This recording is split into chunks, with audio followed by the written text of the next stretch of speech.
Donald Trump will become the 47th President of the United States. The president-elect leaned hard on support from billionaire Elon Musk, who podcasts popular with young men to get his message out. I want to thank the Nelk Boys, Aiden Ross, Theo Vaughn, the mighty and powerful Joe Rogan. Why has right-wing media been so incredibly effective? They are influencers with millions and millions of followers on many different platforms. They are like kind of omnipresent online figures. That is why the British government put me in jail, because I was an unchecked source of influence. We're out here, baby. Like and subscribe. I'm your Republican congressman. It's your body, my choice.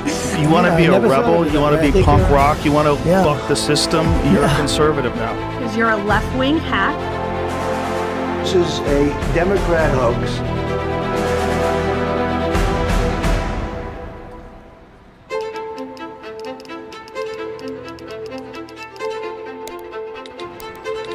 I think at a certain point, we all have to ask ourselves, what kind of world do we want to leave behind for our children?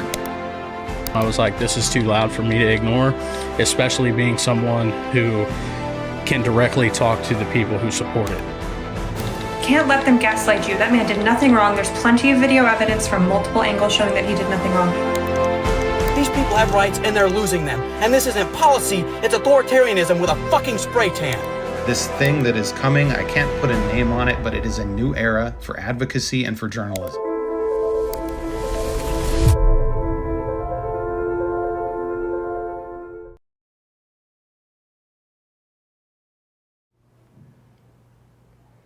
Hey everybody, and welcome to our State of the Union live event here from Washington, D.C. This is a little different setup than we are used to. It's pretty fucking fancy. Actual professional studio. We're actually in person, at least a few of us. One of our friends will be dialing in remotely in a little bit. But we have a tremendous program for you tonight.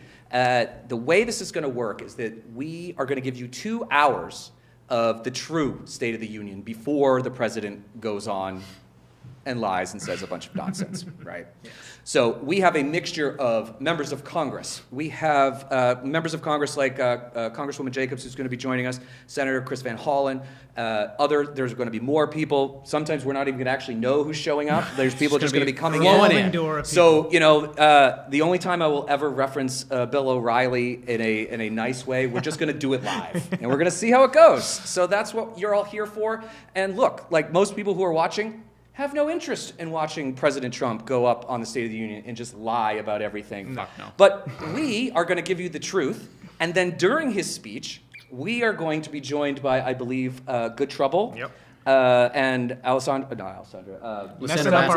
Vasquez. I told you the names is going to be the worst part for me. That's true. Tim and I are not named people. We're not named people. Yeah. We're going to live react. And so we're going to see... we're going to see what he says, and he did say he's going to go long tonight. So you're going to have, I think maybe part of the fun is watching us and seeing if we fall over. We'll mute him a lot. We'll see who has more stamina, us or an octogenarian.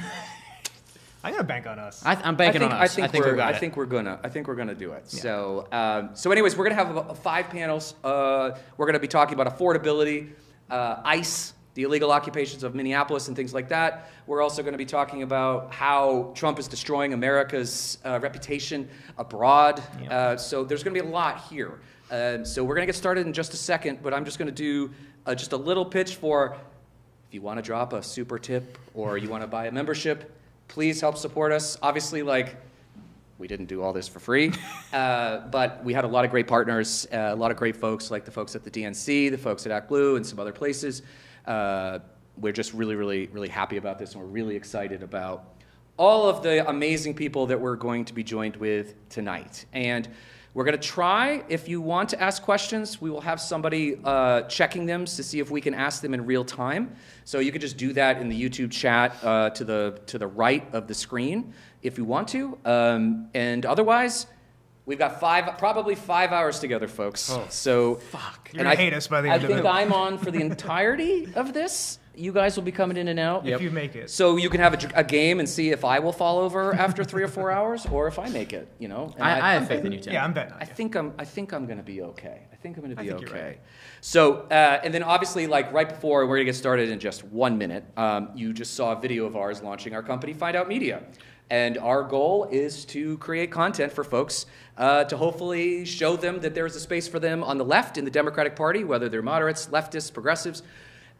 Anybody interested in saving democracy and making this country a better place, we welcome you. So we are very excited for you to get to know us a little bit tonight and meet some of our great friends that we've known for a while and some that we're just meeting tonight. So I think with that, we are going to start our first panel a minute early. So let's see if we can keep this thing on schedule. So good train runs on time. Yeah. We're going to try. I mean, I guess I'm in charge. So Yeah, I guess that's, I can keep, if it runs late, we can blame myself. Yeah. But our first panel is going to be on affordability and the economic chaos that Donald Trump has wrought in this country. So with that, we're going to just take a little break as we have some folks joining us, and then we are going to come right back to you, and we are going to talk with Congresswoman Jacobs from California and a few influencers as well. We just need a minute to get them in the room, and then we will be right back for this. So 1 second, we'll be right back. Let's see if they come. Musical chairs time? Yes.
Can you get Sam?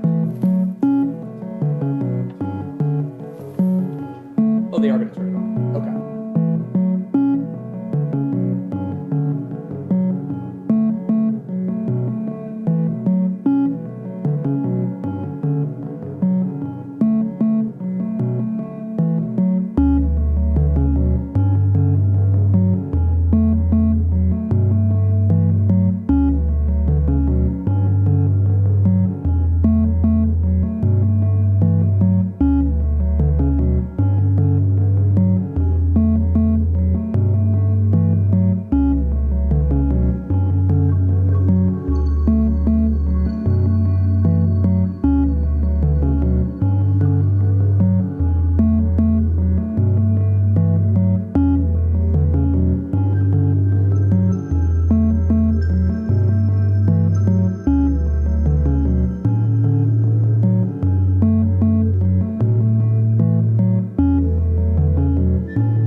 All right, welcome back, everybody. As you can see, we've changed a few of the people here. We've got a big crew with us here because we have the most important topic probably in the country right now is on affordability and economic chaos and what the Trump administration has basically taken a good economy and made it far worse.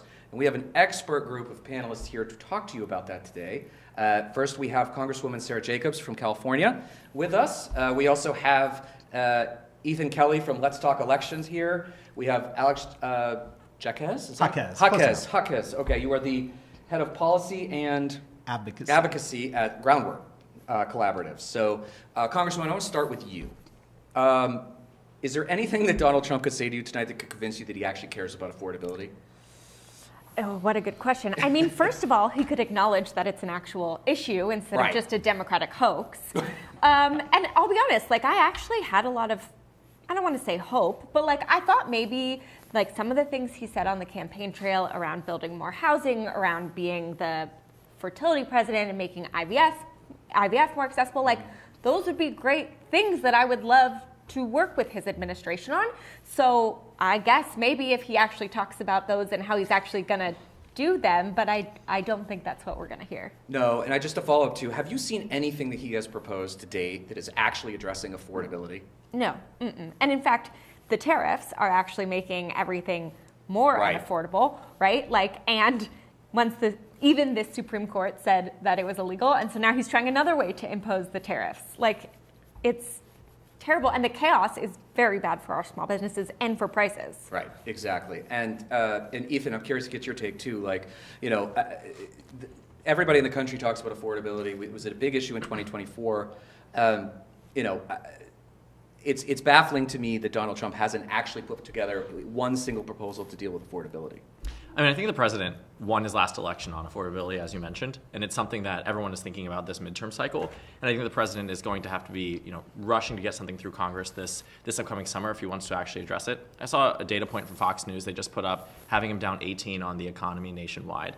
I mean, for Fox News, as a news organization to even publish a number, I thought was quite shocking, but I also think it was quite telling that even, you know, you have this right-wing publication that is still finding itself showing the president in such an abysmal point. And I think it's appalling to see, you know, just how much people don't actually seem to care about this when it comes down to at least an electoral dynamic, because the president winning on that and then yet not changing anything about what's happening now. Right. And it seems like he's slow walking into what everyone can see is this incoming blue wave when he clearly could do something to try to mitigate that, but I don't know necessarily if we're going to see it. Well, and speaking of that, it's interesting because, you know, Democrats have been overperforming in every single election, special election that we've had. Obviously, November 2025 ran the table. You would think that they would see that this is a massive problem, but do you have a sense of, like, why are they not focused on this? I mean, I saw the RNC chair go on an interview and say that he, quote, didn't care about the special elections, that he was focused on November, right? But I think that what's lost on them is that they might have won in 24, but they're going to get their asses kicked in 26 because they're not paying attention to everything that's happening. Yeah. Right? Democrats are cracking majorities. They're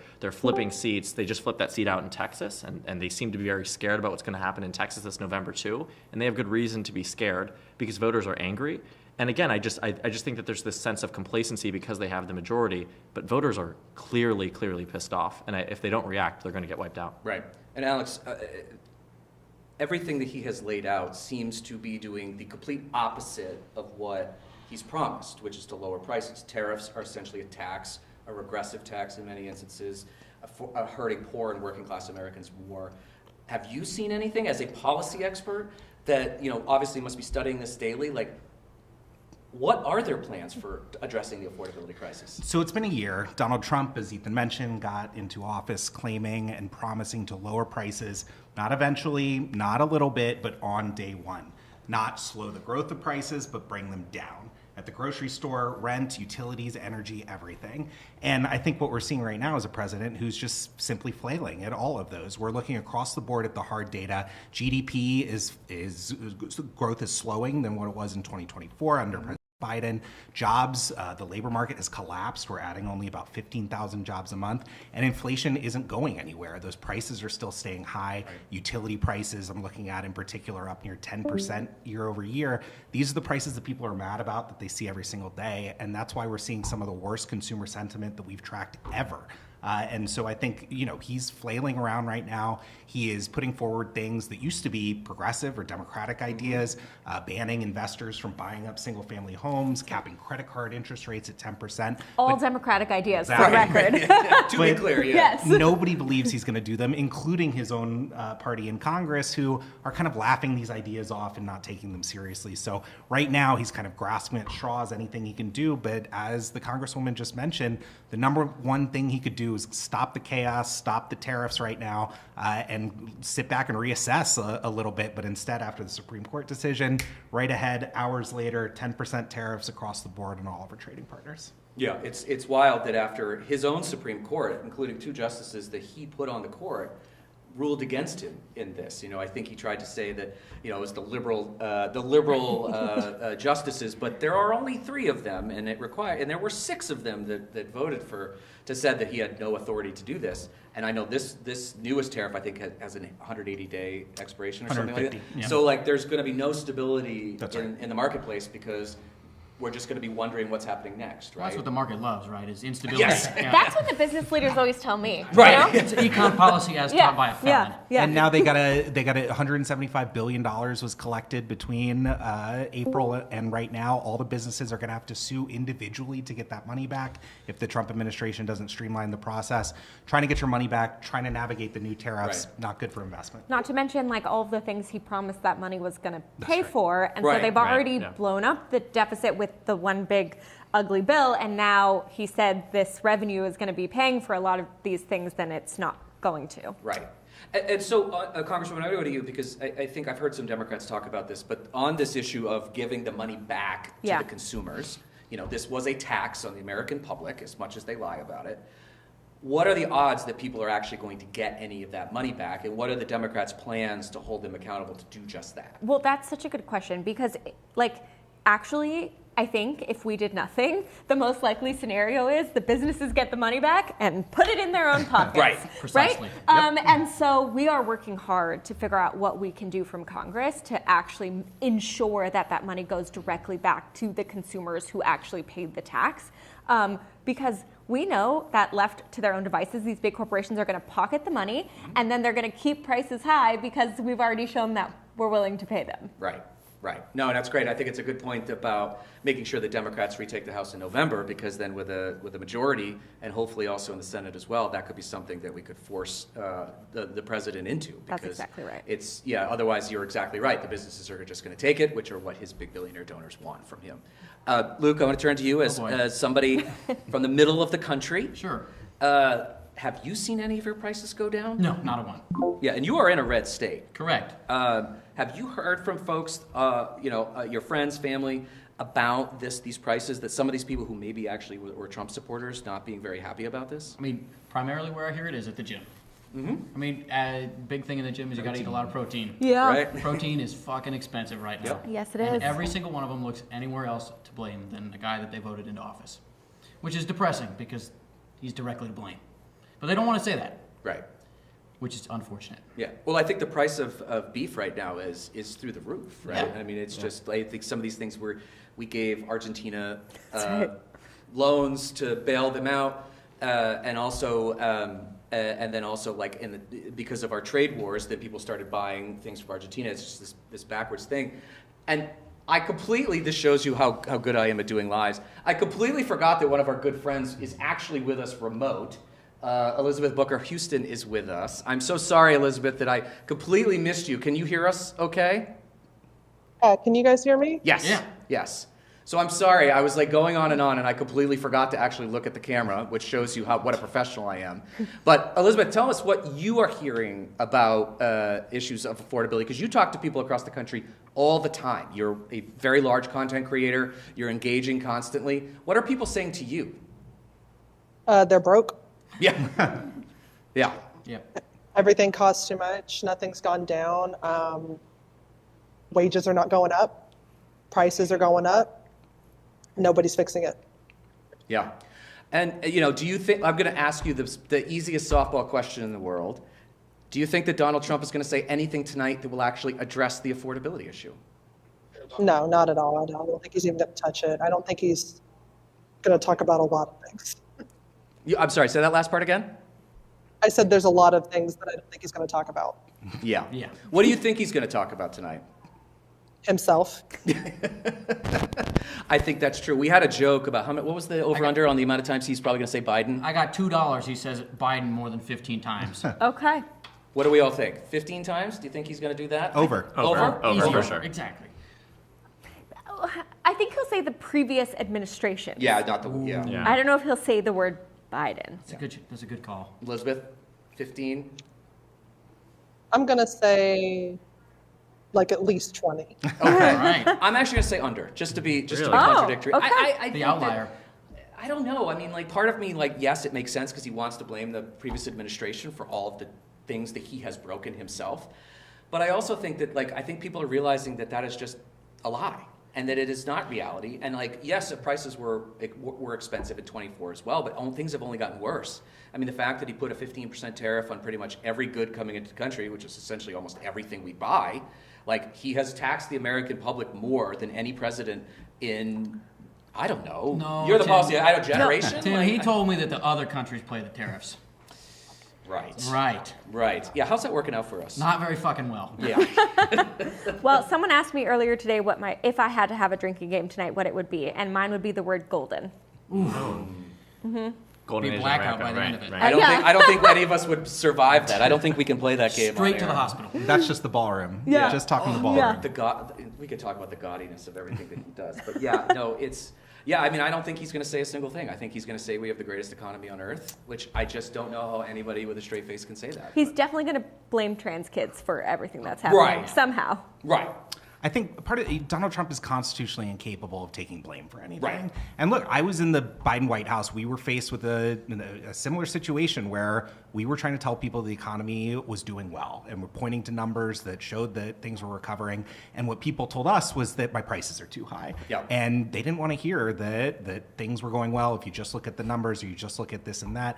And Trump is way past all of that. He's saying the economy is the best it's ever been, saying that he has declared victory over affordability. I think just his inability to face reality on this is not going to connect with voters, again, who are giving him some of the worst economic approval ratings of his entire 2 terms. I also want to think, about young voters in particular who kind of moved away from Democrats for the first time in a long time. I remember we always counted on, this being a Democratic voting bloc, being young voters, but now they really, really hate him. And I think it's because they also see the rising costs of everything. I graduated college last May, and I can't tell you how many of my friends are, kind of in this position where they don't even know if they're going to be able to afford rent or living, and they're very terrified about this job market because of this AI and everything and the lack of regulation surrounding it. So I think that Trump is just going to be faced on multiple different angles where he really can't answer a question about how is he going to improve people's lives, and I think that's going to be his biggest pitfall. So I'm going to ask you a question because you are sitting next to a member of Congress right now. This is for both of you because you are similar ages. What do you want That's so great. I'm usually the youngest one in the room. I'm so excited that I'm not. Yeah, I feel very old. This is tough for me, I will say. Just graduated college. Come hang out in Congress. You'll feel very young again. That's true. I was in the Senate 2 weeks ago, and I was like, oh, okay, I am a young person here. So for your generation, obviously that did swing away from Democrats in 24, seem to be coming back. What do you want to hear from Democrats, both in Congress and that are running on affordability issues that would, I know you will be excited, but like your friends and people who maybe are not, as politically in tuned, what do they need to hear from Democrats to be like, those are the people that I want running this country? I think Democrats talk in too much jargon and try to over-explain things. Yes. I think the 24 cycle, I actually appreciated certain aspects of what I saw from, in a way, the right in terms of simplicity. And it was so effective. And I think Democrats have a very simple message that can be quite effective too, which is that they will lower the cost of living by doing X, Y, and Z. I think Mamdani out in New York set some very simple and basic and easy to understand policy points. Love him or hate him, he won. And he won because he did that. And young voters turned out in droves. And I think they need to feel like they're being heard. And also too, like, it is very difficult, right? Democrats over-explaining everything, every issue. It's not just the economy. Right. And that has been their biggest downfall, right? They need to be able to explain things in a sentence and not paragraphs. I think the best way I've seen it described is if it doesn't fit in a tweet, don't fucking write it. Right. It's the best way to do it. Now they let you have like 240. Well, now 280. He said tweet. Anything He more said than tweet, that's Yeah. too much. Simple, concrete ways that you're going to make somebody's life better. Yeah. Yep. I think Democrats also need to be, and maybe not the same generation, but at least for me, Democrats need to be putting forward a positive agenda about what they want to accomplish too. I hear a lot, of course, about taking on Trump and tariffs and taking on Trump and obviously his corruption and the tax bill, which I think is all great, but I think we need a positive vision about how we are going to deliver affordability, healthcare, housing, utilities, all of these bills that are at the top of people's minds. And I'll say it's been a little tough watching these numbers go down the drain and not seeing them rebound to our benefit. Correct. And so this is a great opportunity to seize on that on the State of the Union and get some of those people back on our side. Yeah. I mean, look, I think you guys are exactly right. We can't just be against Trump. We have to be for something. And we need a big, bold agenda that frankly doesn't sound like the same shit we've been saying for 20 years. Yeah, exactly. And like, the analogy I like to use with my colleagues is like, we also need to take ownership of the role we've played in the systems people didn't like that got us to this place, right? Like if you're at the store and the salesperson tells you everything looks good on you, when they tell you the jeans looks good on you, you don't really care what they say. Right. But if the salesperson is like, those jeans don't look great on you, but the ones you just had on before that looked great, you're like, oh, okay, I'll buy those. Like, we have to be willing to tell people when the jeans don't look good, even if they're the jeans that we've been selling. Right. Yep. Well, now, Elizabeth, I want to turn to you because I think you're very vocal and very articulate about these issues. Like, what do you think that Democrats need to be saying to the American public in order to make sure that the November results go the way that we want them to go? Stop relying on everything being online. Yeah. Go meet people in person. Go talk to them in person. Trump was not just posting stuff online. He was rallying everywhere, even in small towns, constantly, over and over again. Yeah, I think you're totally right. And I think it's a mixture of things, right? I mean, even, I'm going to toot our own horn for a second. Like, the fact that, people, creators, influencers, podcasters are starting to get more of a foothold on our side because the right has been doing these things for a long time. And that goes back to the plain English stuff that you're talking about, Congresswoman, which is just like, tell people the thing, right? Like their stuff tends to not be true and overinflated, but like we have the truth and we have policy issues that are really, really popular. Like we saw in 24 where, we did not win, but we had ballot initiatives in places like Missouri that won. Yeah. And so there are people that were voting for Donald Trump and voting for like a minimum wage increase or protecting reproductive health. Was the other people like what they're selling, what we're selling. Right. They just don't like us. The sales. Right. Yeah. So what do we do about? I mean, like obviously, like changing the language is important. But it's not just that, right? Because I would actually argue we have a bit of a brand problem. We have a brand problem. So like how do we address that? Yeah, so I think it's a fewfold. I think one is that I think for so long, Democrats were so worried about pissing anybody off that we started speaking in these weird, like robotic ways. So as that to like never make a mistake. Prescribed. Yes, prescribed. So we show, we are going to the podcast now, but then we're still showing up as the ChatGPT version of a politician, right? Like a weird syntax, no real human would ever use, all these M dashes, things like that. So I think one is like authenticity. Like we need to be more willing to make mistakes and we need to show up authentically and we need to like let people into our lives. I mean, one of the things I've been doing for the past year is like this like radical vulnerability or radical authenticity. Like I did egg retrieval to freeze my eggs and like literally videoed the whole thing because I feel like the number one thing we need to do is build trust. Yes. And the way you build trust is actually also being vulnerable with the people you want to trust you. So I think that's one. I think two, we need real things we're going to do. It can't just be we're going to bring down the cost of living, we're going to fix like the healthcare system. It has to be like we're going to do X, Y, and Z and here's how we're going to do it. And then when we get into office, we have to actually do it. Yep. And then I think we also need to understand that like a lot of the things, like a lot of the systems that were in place were really hurting people. We can't just blame it on Trump. Yep. Like the status quo before Trump was not working. That's why we got Trump. 100%. And we have to resist the urge to like defend everything Democrats have ever done and resist the urge to just say like, okay, they kicked 18 million people off Medicaid. We'll put 18 million people back on. Like, let's use this moment to actually reimagine systems and make them actually work for people. We're not going back to brunch. We're not going back to brunch, although I do love brunch. Brunch is good. Well, we have to wrap this up, but Congressman, I'm going to ask you this final question because you decided to not go to the State of the Union tonight. Why? I mean, I think I know, but why? I'm going to let you answer it in your own words, but why did you decide not to attend? Yeah. Besides the hefty therapy bill that I would have if I did go, is that, and therapy is good, everyone should go. I don't need to sit there and be lied to for 2+ hours or whatever we're going to get. I'm spending the rest of tonight talking to people who actually are impacted by Trump's policies, people who've been kicked off their Medicaid, immigrants, small business owners who can't survive because of the tariffs, like Epstein survivors. That's the real state of our union, and I don't want to dignify his lies by sitting there and giving him an audience. Also, the best way to deal with a narcissist is by not giving them the attention that they seek. And so I'm not giving him the attention. Well, I appreciate that. I think we all appreciate that. And unfortunately, this is all the time we have. We're actually going to be talking to another member who is not going to the State of the Union tonight. Senator Chris Van Hollen will be with us in just a few minutes. But I want to thank Elizabeth Booker Houston. I'm so sorry I missed you at the beginning. I owe you $1 million drinks or whatever next time I see you. Thank you, and you're on the Hill doing great stuff, so thank you very much. Thank you, Congresswoman. Ethan, Luke. Oh, don't worry, I'll be here. And Alex, thank you very much. We'll be right back in a minute with Senator Chris Van Hollen.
welcome back, everybody.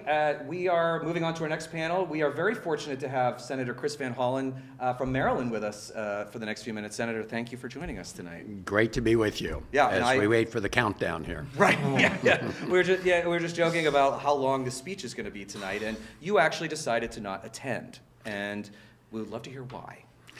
Well, as you all know, we are not living in normal times, right? I've been to every State of the Union address throughout my time in Congress, and that's been quite a while. But we are facing a lawless president who, as we speak, is shredding the Constitution, attacking our democracy, and we cannot pretend this is business as usual.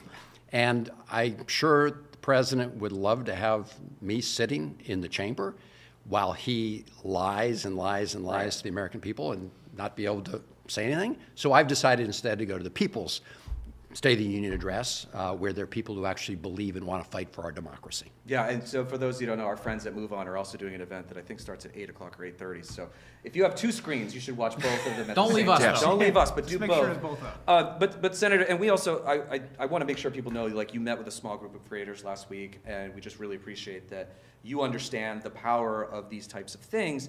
As we were just remarking about the sadness of the Washington Post essentially being nuked last couple weeks.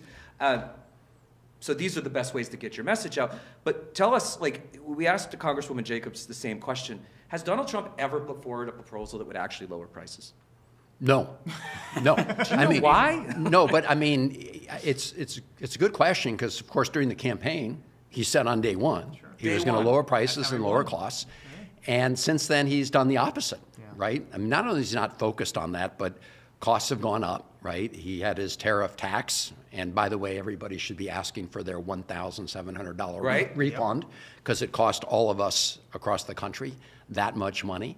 But he also just, cut the tax credits that help people afford their health care. I was just talking to somebody as we were coming in who lost their affordable health care because while Donald Trump gave billionaires tax cuts, he took away the one tax cut that helps working Americans afford their health care. So bottom line, no, he is not. In fact, what he's done is, of course, the opposite. Right. Costs are going up. Well, and the tariffs are such a regressive tax on poor and working class families. Like you said, it's like on average, it's like $1,700 for every American. Yes. Is basically what we paid.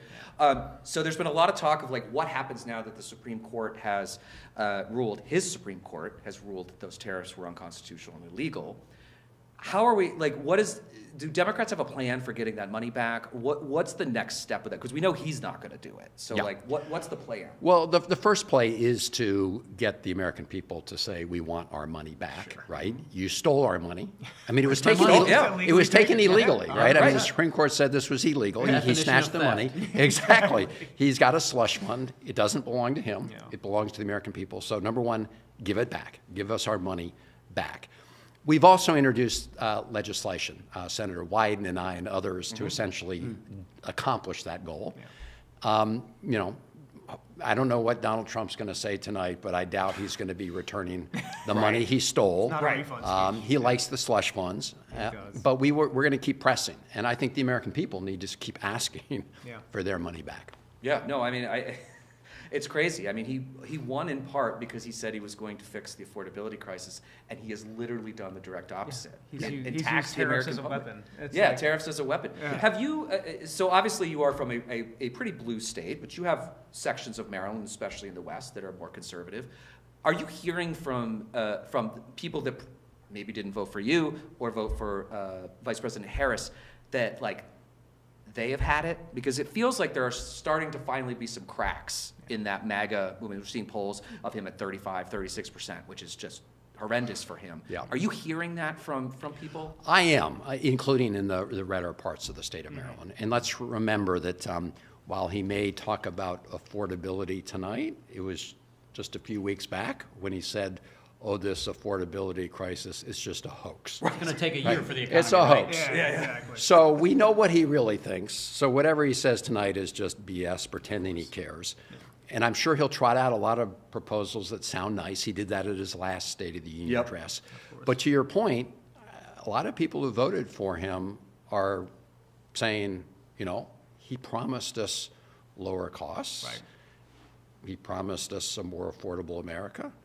we don't see it. In fact, we see the opposite. So yes, and I see that from farmers, especially who were screwed by his tariffs, but also, small businesses. I mean, we had a lot of small businesses in Maryland who got screwed by the tariffs. Yeah. And so they're going, what the hell? I mean, this is not what we bargained for. Yeah. So I think that's what you're seeing reflected in the polls. I know Trump says he never believes the polls. Of course, he believes them. Or the silent majority. Yeah, exactly. The silent majority. The silent majority. Well, I think it's interesting because Democrats have a very, I think, once in a generation opportunity here to potentially reach people that we don't normally reach. And you've been in Congress for a while. You were in the House and now in the Senate. You've won a lot of elections.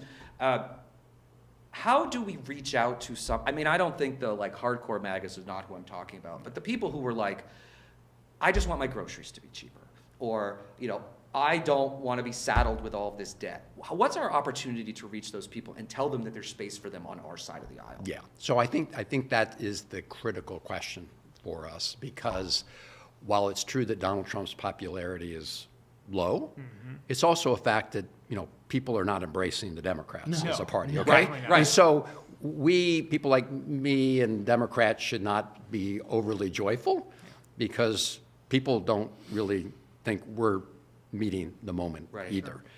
So I think that in addition to fighting all the outrageous Trump actions and his violations of the Constitution, we do need to tell people what we're for. And that does mean taking on a lot of the big, powerful special interests that have had too much sway in the Democratic Party, the Republican Party. That means ending what I think is a rigged income tax system, which really favors people who make money off of money and penalizes people who make money off of hard work and earn a paycheck. We need to completely blow up that tax system. We need to make sure that all of us around the table and people listening aren't having to pay higher electric bills for the data centers that are being built by the richest companies on the planet. We need to make sure the big oil companies are paying the bill for the mess they're making, whether it's climate change. And think of all the damage that's been done. Why should all of us have to foot the bill? Right. And so, my view is polluter pays, and we should do that. But we need to make it clear that we're going to do it.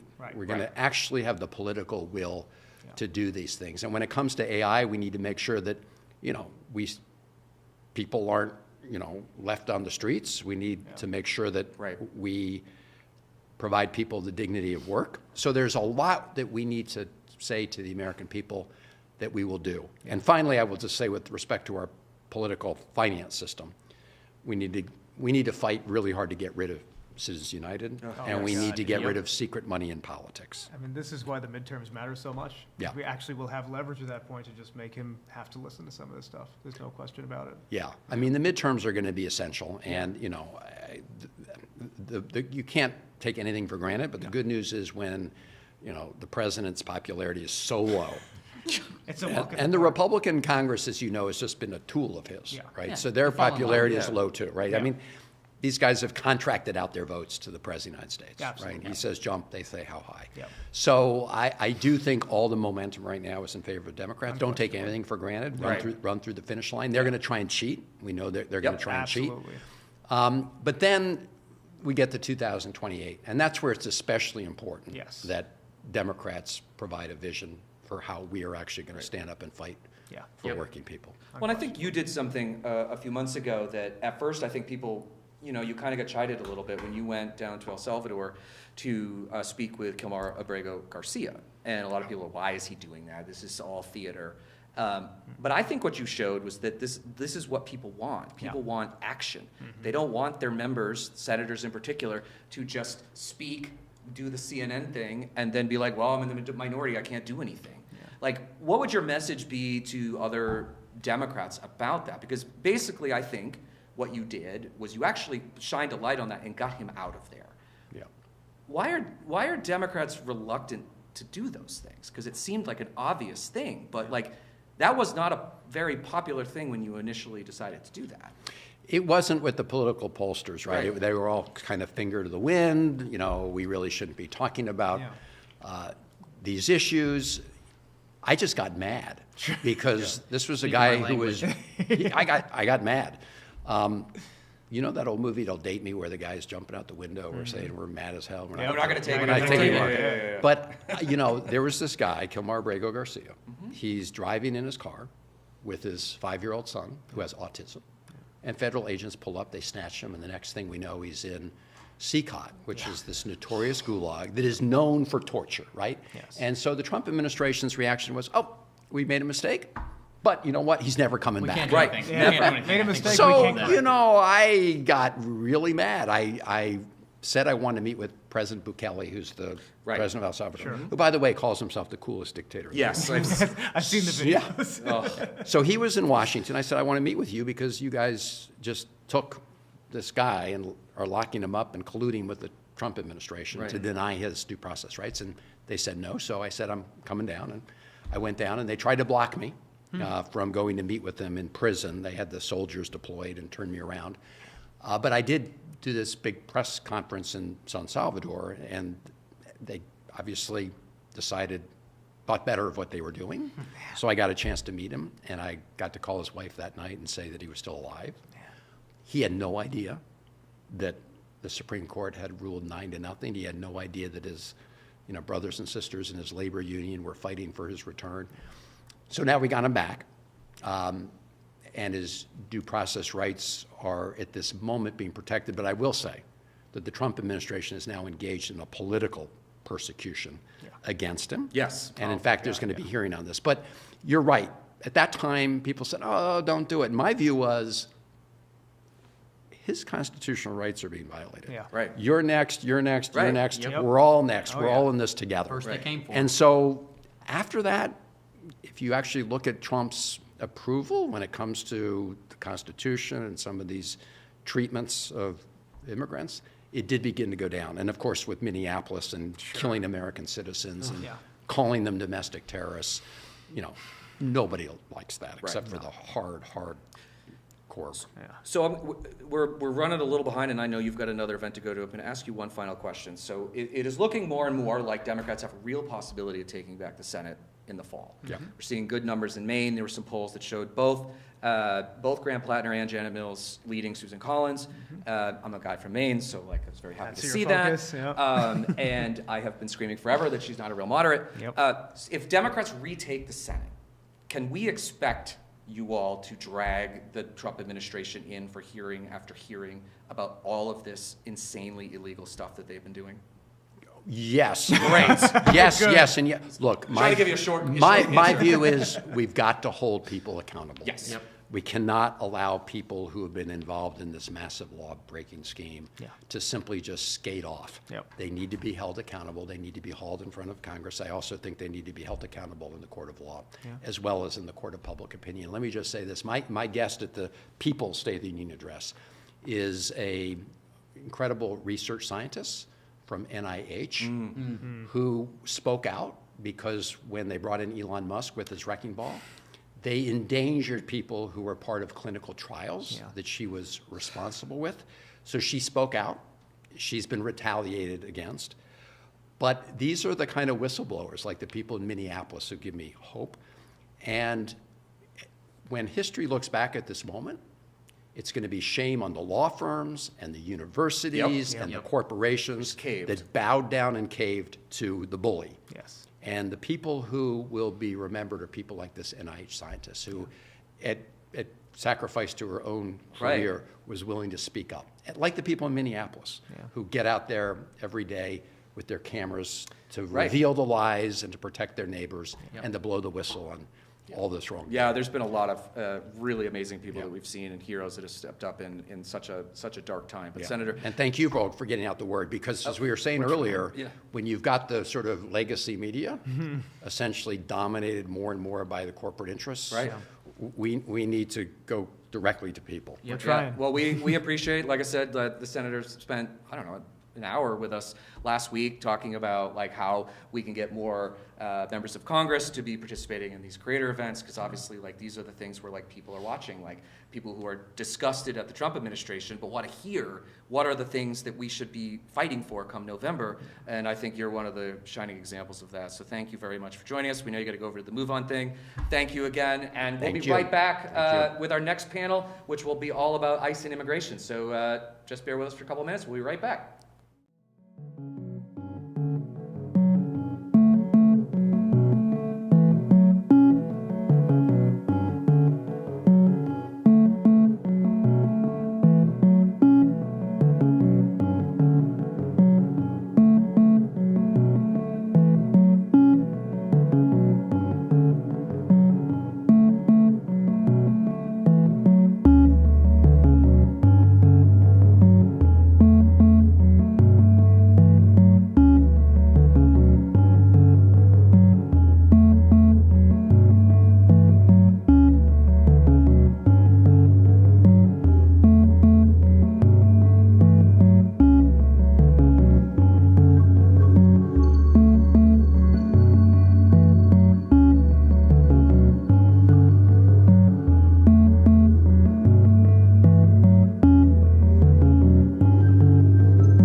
Welcome back. We are with another amazing panel.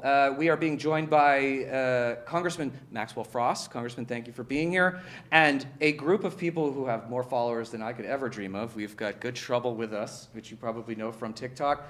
We have Lysandra Vasquez with us, and we also have Brenna Perez. So thank you all. Some of you are very funny people. Unfortunately, we're not talking about a very funny topic right now, which is ICE occupation and intimidation. And Congressman, I want to go to you first. What are Democrats' plans to fight back against this illegal ICE operations that are happening across the country? I think a few things. The number one is on the Oversight Committee, we need to continue to and launch investigations into what ICE has done. They have to be independent DHS. DHS has said, we're going to investigate ourselves when they've killed U.S. citizens. We're going to investigate ourselves when immigrants have died in ICE detention facilities. We don't trust you. We don't want you investigating yourself. And I actually think the United States Congress, the Oversight Committee, should be the committee overseeing this. And so that's something that's going to be really important, especially, God willing, getting the majority. The other thing is we have to continue to physically pull up to places. You know, when in my state of Florida, when we heard they were going to build an internment camp for immigrants in the middle of the Everglades, Alligator Alcatraz, the first thing I told my team is I need to physically pull up. And not just that, but we need to strategize with local groups that are suing them to stop it. Because I can go inside, get information, and feed it to them to help the lawsuit. That's what we did. We had countless meetings with them. I went in with a binder this big. I filled it up with information. And actually, when the judge put down a decision to close the place down for a few months, she cited Representative Maxwell Frost and these specific things that he saw in his visit. This stuff matters. We're not going to win every battle. Right. But every day there is one, and you got to figure out which one you're going to get into and fight every single day. You might lose one, you go to bed, you wake up the next morning. Trust me, there's a lot of other ones to do. And so that's the way I look at it. There's a lot of work to do on it. I think it's so important. We just had Senator Van Hollen on, who obviously went to El Salvador and got Kilmer Abreu Garcia out by showing up. And I think this is a thing that I think Democrats haven't always necessarily done very much, but like it's so great to hear both of you saying this, because I think being on the ground, getting the information out is so critically important. So I'm glad to see more of you doing that, because Alligator Alcatraz, for example, is just, didn't it flood in like the first week? It's like it's not Florida. A safe place. What's that? Flooding. Right, it's Florida in the Everglades, right? It's in the Everglades. Disgusting. Like, so you guys know too where that place is. They were trying to build an airport there. Right. And they abandoned it, building the airport there because it was so dangerous and bad with the flooding and everything like that. So if it couldn't be some airport for some freight airplanes, it's not good enough for humans. But obviously they don't care. They don't see immigrants as humans either. No, and I think I always go back to Adam Serwer from The Atlantic wrote this piece, I think 7 or 8 years ago, which was "The cruelty is the point." And I think that sums up MAGA pretty well. But some of you have also gone to Minneapolis too. I think, Joel, you went to Minneapolis. Like, what was your experience going there? What did you see on the ground? The prevailing feeling I keep coming back to is that, like, even as keyed in as I am to the state of our nation, the state of our union, it did not strike me the level of sort of occupation that was happening there until I showed up. And it is, for me, kind of a privilege to have that sort of exposure to this and understand what it's really like when our military occupies a city. But for people at home, they don't really, the things that they see, things that I saw, didn't mesh with the experiences that were happening until I got there. And it is alarming, and it is frightening for people that don't look like me to go outside. Even American citizens are terrified to get into altercations with people who are untrained and sort of knuckle-dragging, illiterate losers looking for violence, and people don't leave their houses. And it's a horrifying thing to see play out in real life. Yeah, I mean, I think there were estimates that it was like Minneapolis or Minnesota in general was losing $10 to $15 million a day or a week in revenue because no one's leaving their homes, and like immigrants are scared. I mean, I have stories. I'm from Maine originally, and there is a big Somali population in Lewiston. And I was talking to this guy Dan Kleben, who runs Maine Beer Company, and was like, the stories we have of people, they're just not leaving their homes. So it's not, the cruelty is the worst part, right?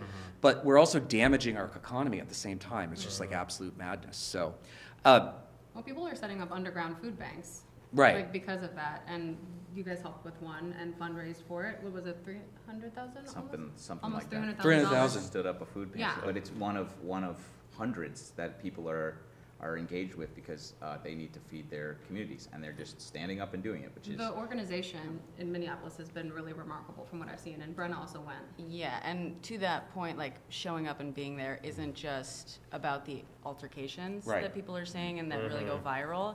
Showing up and being there is calling people in your school district, seeing if they need food, if they need help, like figuring out how to get them groceries, especially, keeping in mind their cultural needs.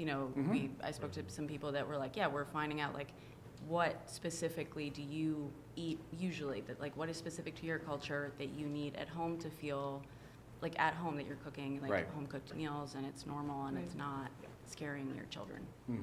You're 100% right, too, because of what I recently went to Chicago, and I hit up some friends there because I was doing a fundraiser. I was like, well, if I'm going to show up, I need to help with something. This is like at the height of what was going on there. And I was like, do you need me to like go to Broadview, which is like a lot of the videos you've seen, people have seen is that a facility. And I was like, should we go up there?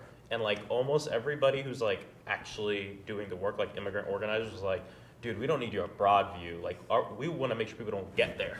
Like, we need your help escorting people in the schools. We need your help, like, and all this stuff that it's not always the most viral moment. Not that, people should show up to facilities. We need to protest the hell of these places. That, and there's just a lot of, like, work to do little by little, like, helping person by person, which is really important. So, Lizandra, you are famous online for playing a few characters, including Caroline Leavitt, the press secretary for Donald Trump. As a comedian, like, how do you think that comedy can play like this? I think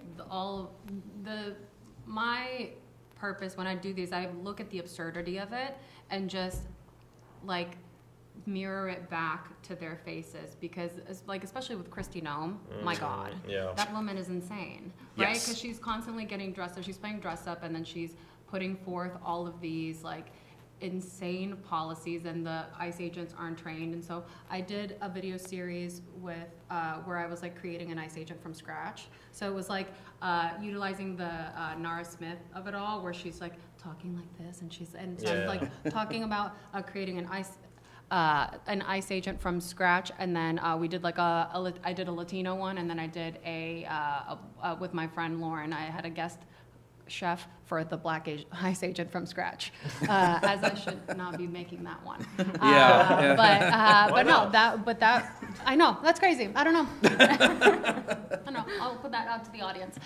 No, but I think that those are the ways that we can use comedy to point people to the absurdities. And the feedback that I've gotten is that through comedy, people are actually able to we have so much anger and so much frustration that even laughter can be a bit of a release. So, and that can at least have your emotion go somewhere, and then you can also it makes the whole thing not seem as big. It makes them kind of human by making fun of their looks. And we have to laugh, right? Like that you can't just be angry all the time, because then eventually you become angry at nothing, or you're just, so it's important to use this. It's interesting when I see both of your, like a video of yours and a video of yours right after the other, I get a bit of whiplash, but it's in the best ways. We get that a lot, yeah. Oh yeah. So it's not the sidebar too. No, go for it. I actually knew Caroline Leavitt before. That's really fun. Yeah, so when I was first running for Congress, I was running, and then there was 2 Gen Zers running for Congress. It was me in Orlando, and Caroline was running for Congress in New Hampshire. And every interview I would do with the national news, they would do both of us together. Like, this is the progressive Gen Z. Here's the fascist Gen Z. And I remember one time I was doing an interview, and they really want us to debate. They were like, you guys got to debate. We got to be like a massive showdown. We said, no, that doesn't help me win my election. Nope. So we didn't do it. And then she followed me, and she sent me this message like, hey, it's cool you're young. We may disagree, but we should be friends, or this and that. Nope. So I followed her. And then all my friends were pissed. They were like, dude, don't follow that fascist. This is before anyone knows who she is. Yeah. Oh, really? This was like this is 2022. And then she lost, and then kept all the money. Of course. And then I would joke with my friends, and I would be like, I think she'll come back though somehow, because you fail up a lot in the right. And then here we are. Look at us. Yeah. Oh God. Yeah. There's just so much. But I want to turn to Brenna, because you were mentioning the groups on the ground. Mm-hmm. What was your experience working with them? Because everything I've heard, I've actually never been to Minneapolis or Minnesota, which is my fault, and I need to correct that. But I've heard that the people on the ground are just absolutely amazing. Incredible. I mean, I have been saying this nonstop. I fell in love with Minneapolis. In the area, the Twin Cities area. The people there they've had experience, obviously, historically, so they know that when it's time to organize, they all kind of just instinctively almost hop into it and know how to identify a need and ask themselves, what specific need can I fill? Because no one can do everything. Everyone has to focus on, just one thing at least that you can do, and not lose yourself, you lose your mind trying to do too much and think that you can solve every problem. You can't, So, I mean, it's really incredible. There are organizations that are more like official and whatnot, but there are just individuals that aren't doing anything officially. They're not, incorporating. They're not anything like that. It's just talking to neighbors, talking to kids in your district. Yeah, it's interesting because it's really like the true American story about how the people are responding, right? I mean, you were seeing this too. I've said this a bunch of times. It's the closest approximation I've had to patriotism, maybe in my entire life. And having the American experience, what it is kind of tarnished as of late. And getting there and seeing communities really coalesce against a common enemy, which happens to be our government, which is insane. But it is the most patriotic thing to do, to sort of stand together with your community. And I felt that viscerally for the first time I think, in my entire life in Minnesota. Well, you had about 2 seconds where you were excited about hockey, right? I saw your video the other day. That, and it was like, we were so happy for a minute, and then you heard that awful Trump call to the team.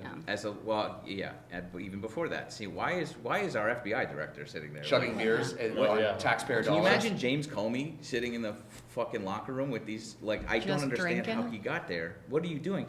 And as a lifelong sort of hockey boy growing up in the ice, in the barn, as they say, seeing that disparaging the women's to get off, who have historically been far better, a dominant force in our athletic dominance, and to see them despair. They won the same medal. I don't know if you know that. It's the same exact thing. I don't know, what are you talking about? And in an absolutely, Well, he hates women. Oh. Yeah. Well, see, I was told that they cared about women. I gotta write that down. Yeah. Their big thing. Yeah. Well, actually, good job. I want to ask you, because you get quite a bit of hate from the right. Yes, you. I see your videos. Mm-hmm. What we have been seeing over and over again, that it does seem that ICE is a thing, and the ICE occupations and the ICE murders of American citizens, of which I think there are 9 at this point, is starting to have an effect. Have you actually seen a decrease in the MAGAs coming at you? That's a great question. Because we're never going to hear them say it, right? Sure. They're never going to say, we were wrong and you were right. No chance, right? But we can see it from the amount of vitriol that comes. It's kind of a very amorphous moving target that like what you're looking for. I would say that their confidence seems shaky in this moment. And I think that is sort of a combination of a bunch of different things. It is this sort of ever increasingly difficult thing to defend of these files. It is this sort of government overreach, which they are supposedly against. It is all of these things coalescing to say, people are finally, the cracks are starting to show. Right. So whether that manifests in my DMs, unclear. Well, I think the volume that you get is hard to actually quantify without. Just don't go in there. Yeah, just don't look at it. And it's fine. Well, Congressman, I ask you, because obviously Florida has been a state that used to be very much a swing state, which really hasn't been lately. Do you see opportunities for us to make ground now? Because the overreach, as Goodchild was saying, has been so staggering and so out of control that I have to think there is a segment of that population that has had enough. Yeah, 100%. And especially because, number one, Florida is the largest Affordable Care Act state in the nation by far. Right? Of the top 10 congressional districts for the Affordable Care Act, we're I think 7 or 8 of them. Mine's number 7. And I bring that up because obviously, because of Donald Trump, healthcare went up for over 25 million people. And when I go throughout the entire state of Florida, people are pissed off that their healthcare has either been taken away or skyrocketed. And then they're even more pissed off when I tell them where it went. Tax breaks for billionaires, and ICE to terrorize our own communities. And people are pissed off whether or not they're Democrat or Republican, or they just don't care. And so I do think there's an opportunity here, but it's not, the other part of this is we don't have an opportunity just because Trump is bad, right? It's not enough just to be against something, you have to be for something. And that's where I feel good, and I think elected officials have to do a lot more in terms of year-round organizing. My campaign never stops. We spend a lot of money year-round because we have programming that we do year-round. We hire people young fellows, we're always out organizing and knocking on doors and hosting concerts and doing this and that. But it's important because when you're in your community like that year-round, it feels less transactional. And when it comes time to vote, it's not you trying to persuade people, it's you just mobilizing people. If we all do that, that's how we're going to flip states like Florida. And we have to look at Florida. We have to look at states in the South, because as reapportionment continues, we're probably going to lose some electoral votes from some of the states we're usually used to. And we got to open up the field here. And I think the South is prime for it. I would say almost every state in the South, in the Sun Belt. And I'm proud to be from Florida. And I think people are fed up. Well, some of you gasped when I said we had 25 minutes, but we are already at time. Oh my gosh. Wow. We have one final question that is the most important question of the night, which is over/under on the amount of times that Donald Trump says Joe Biden's name tonight. We did this We might have talked about this last night. yesterday. This is where it started. Luke went crazy high. So I'm already guaranteed Luke said over 15. Oh, I think 17. 17. Oh, that's a very specific number. There's my. Are we actually betting? You two dip Not Tashi open or legally. something? Or Polymart? Is this? Are we allowed to do that here? I'm not. Are you allowed to it's do kind that? of insider trading. Well, these guys, these CEOs of these companies are saying they want insider trading. By the way, Yeah. They are. they literally are. No, yes, it's just amazing how brazen they are about it. No, they're just like, yeah, we're like the news now. Isn't it nice to have people who know what the news is going to be in the news? Yeah. I'm like, what the hell? What is happening? Someone should do something about that. So over under on 15. What'd you do? I said under. Under. 15? 15. Oh, 15, I'm going to go under. Okay. I think it'll be 9 times. Is it referencing Joe Biden or just saying saying Joe is Biden? Joe Biden. Because he might say sleepy. He'll reference Oh, it. that counts. Sleepy. That names. counts. Okay. Yeah. Sure. But I think what they've gotten good at saying the previous administration or the other, like the Yeah. and he'll reference. Or the last guy. He'll use The like a last lot guy. of other Yeah, things. that Does guy. that not count? Yeah. Does that not count? No, it Yeah, has I to don't be think Joe he Biden. does. It has to be Joe Biden for it to count, guys. Sorry. I don't Okay. know. It has to be 9. All right. Well, you can let us know in the comments Under what you guys 15, think. sure. But anyways, thank you all for joining us. Thank you for having Really us. appreciate it. And we're gonna take a short break. We're gonna come back with DNC Chair Ken Martin. So we'll be right back.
All right, everybody, welcome back. I am here with DNC Chair Ken. It's very nice to see you, Ken Martin. Sorry, Yes. I've been on for an hour and 15 minutes That's all already. right. It's so nice to have you here. Also, thank you for letting us use this amazing space. Of course. I know what you're going to say, but like, is there anything that you think that Donald Trump will say in the speech that will actually help American people tonight? No, in fact, he's going to do just the opposite. He's going to gaslight the American people. He's going to talk about how great the economy is, and it's the best economy in the world, right? Meanwhile, most Americans are still struggling to get by. They want to get ahead. They want an opportunity to actually do something better with their life, but this economy is not working for most people in this country right now. And so I think you're going to see a lot of gaslighting tonight, unfortunately. But it's our job, of course, the Democratic Party and all of our elected officials to make sure people know the truth of what's really happening. Look, you have the most unpopular president heading into their midterm, doing his first State of the Union address tonight. And what we can expect, as I mentioned, is a bunch of gaslighting, a lot of lies, a lot of untruths. And, we have to call him out on it, and we're going to do so forcefully. Yeah, I mean, it's interesting. I mean, he's passed, one of the things that he did was with the tariffs, which is basically one of the largest tax increases on poor and working class Americans. That's right. At the same time as passing the I refer to it as the big bullshit bill, but which was the largest wealth transfer from poor and working class Americans to the wealthy in history. That's right. So what are Democrats doing to make sure that message is getting out to the Well, American we talk public? about that, and it's important for us to actually resist Donald Trump and remind folks what he did. But if that's all we're doing, resisting Donald Trump, then we're not giving people a sense of what we stand for, right? And this is critical. The reason we were successful last year, and this was the most successful off year for the Democratic Party in the history of the Democratic Party. There were thousands of elections on the ballot last year, and we won 90% of them. And we overperformed at a rate of about 14 percentage points. And the reason why we did is not because we just resisted Donald Trump, but we gave the American people a sense of what we were for. Right. And this is a critical piece right now, right? You mentioned, of course, the fact that most Americans are being taxed through these tariffs. The average family is paying around $2,100 more based on inflation and the tariffs that Trump has put in place. Meanwhile, as you mentioned, he's given his billionaire buddies tax breaks left and right. And of course, the big ugly bill that he passed is not only ripping health insurance away from millions of American families, it's snatching food away from starving families in this country, right? Kicking around 22 million starving children off of SNAP benefits, as an example. All to give the rich, who already have so much in our community, even more. And that's what this is really about. So we need to contrast our positive message of how we're going to bring costs down, we're going to increase wages, we're going to make more affordable housing so people can actually find a place to live, we're going to bring down the cost of child care, right? And we're going to do things in a way that helps improve people's lives. We're going to focus on affordability, and we're going to focus on health care access, because as we know, for the first time in our history, in this country's history, we're taking health care away from people instead of actually expanding health care access in this country. That's what this fight is really about. And the last thing we're going to be fighting for this year and talking about is fixing this very corrupt and rigged system that only benefits those at the top at the expense of everyone else. You see, Trump could give a shit about anyone else except him and his rich billionaire friends. And every policy he's done, and again, he's going to gaslight people tonight, but we know at the end of the day that the Americans are not buying it anymore. He's at an all-time low. His numbers continue to drop. Independent voters are breaking 2-1 for Democrats, and we just got to keep our foot on the gas. As I say here all the time, it's all gas, no brakes at the DNC. We're not going to rest until November of 2028. Well, I know you have been in this job for a little over a year now, I believe. Correct. And so you obviously came in at a very difficult time in the Democratic Party. We had just suffered losses in 24. What have you seen change over the last year, and what do we need to do? Because I think I was talking to Senator Van Hollen about this earlier. I think that we are at a once-in-generation opportunity to grab new voters for the first time. I say it all the time. So what are we? How do we do that? Well, first off, we need to realize that Donald Trump is creating opportunities for us every single day. Right. And what do I mean by that? The opportunities he's creating is he's pushing so many people out of the conversation that it allows us to have the conversation with people in rural parts of this country, right? You know, people like my father-in-law who voted Democrat his whole life, but in 2016, 2020 and 2024, he voted for Trump. And there's lots of people like that in this country. He's a farmer in southern Minnesota, a beef cattle farmer and a soybean farmer. Well, given what happened this year with beef and with soybeans, right, it's created an opportunity now to have conversations with people. It is a once-in-a-generation opportunity to actually expand our coalition, to expand our geographic footprint in this country, to really organize in a way that builds trust with communities that lost trust with us many years ago. But we also have an opportunity to solidify our support. And that means actually we cannot, and this was one of the big lessons from the 2024 election, we cannot take anyone's vote for granted. Right. And so while we've stopped organizing in red parts of the country, we've also stopped organizing in deep blue cities. And as a result, we've seen a drop in our base support there. So one of the things that I have said is and it's our motto here at the DNC, when you organize everywhere, you can win anywhere. And that's what you've seen us do. We invested deep down ballot throughout the country last year in races for county board, for city council, for mayors, for state legislative races, and everything up the ballot. That's a critical piece of recognizing that if we're going to turn the tide in this country, we have to organize everywhere. And you know this just a couple weeks ago in Senate District 9 in Texas. Yes. You know, Taylor Amet is our candidate, and he's now a senator. It was a plus 17% district. He ends up winning by 14 I points, know. meaning it was a 31-point swing in a seat that Democrats hadn't held in 34 years. Right. But what was remarkable about his win was that his opponent, the Republican, spent $2.5 million. He spent $380,000, right? There is definite enthusiasm out there right now for the Democratic Party. We just have to go and grab it.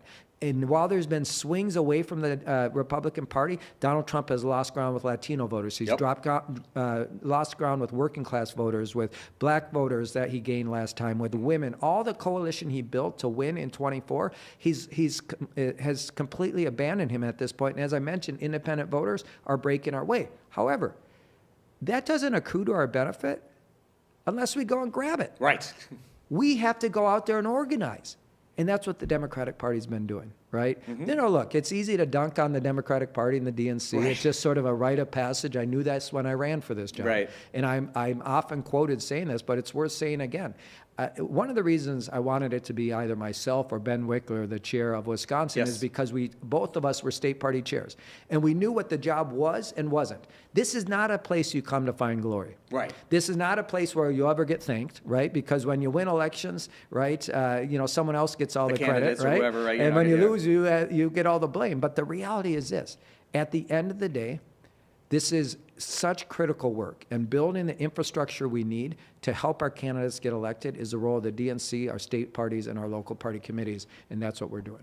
Yeah, and another question, and I asked this because I kind of know the answer, but like one of the things that a lot of people said after the 24 election was that Democrats needed to do more with podcasts, and they needed to do more with influencers/creators. That's and right. the fact that we are actually sitting here at the DNC right now shows progress. Yeah. How important is building up that bank of creators and podcast networks on the left to our success moving forward? It's critical. And, I'm sure you saw that bubble map from Media Matters, Yes, right? sure and did. It's quite alarming when you look at that. And that was certainly a challenge.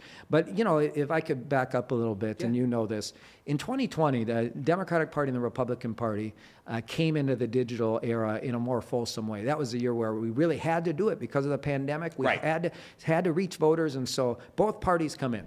Now, think about this. 45% of Americans say they're running away from news and politics. They want nothing to do with news and politics. Okay, Democratic Party comes in, Republican Party. Where did the Democratic Party go in terms of those digital spaces? News and politics. Yep. Where did Trump and the Republicans go? Sports, culture, and entertainment, right? Mm-hmm. Who did we use as our primary spokespeople? The most and the least trusted people in America, politicians, as our primary spokespeople. Who did they use? Non-politicians, by and large, right? But that was the macro strategy. We weren't in the spaces where they were, right? We need to recognize on a macro level, we actually have to do what you suggested. We have to grow the followers. We have to grow those blue dots so we have a similar sized ecosystem of our own. Second, though, and this is something they did very sophisticatedly, and we didn't do at all, is they had a nano and micro influencer strategy. Yes. And they viewed this as an organizing tool. Now, I've been working in politics since 1990, and of all the titles I've held, organizer is the most important to me. And back when I was organizing on campaigns, you'd go into a community and you'd say, whose endorsement in this community is so powerful that it's going to sway and move blocks of votes? And you go and get that person on your side. That's what they did through this micro and nano influencer strategy. They went and found the PTA mom with 500 followers in a small town, and they paid her a couple $100 a month to beat the hell out of Joe Biden and to maybe say good things about Donald Trump. They found a college basketball player on a small college campus or do the same thing. You multiply that by hundreds of thousands of micro and nano influencers that they had, and you realize what they did is they created brand ambassadors, right? And all their followers who trusted them, they were trusted validators and trusted messengers, were listening to them nonstop for years before we ever realized what was happening. It was very orchestrated. So to your question, look, we have to actually, as I said, I don't want to win the last fight. Right.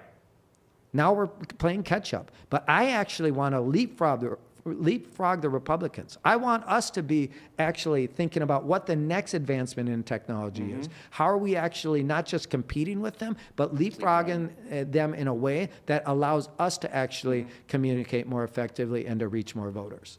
I love it, and it's exactly what we need. So Thank you very much. We're at time.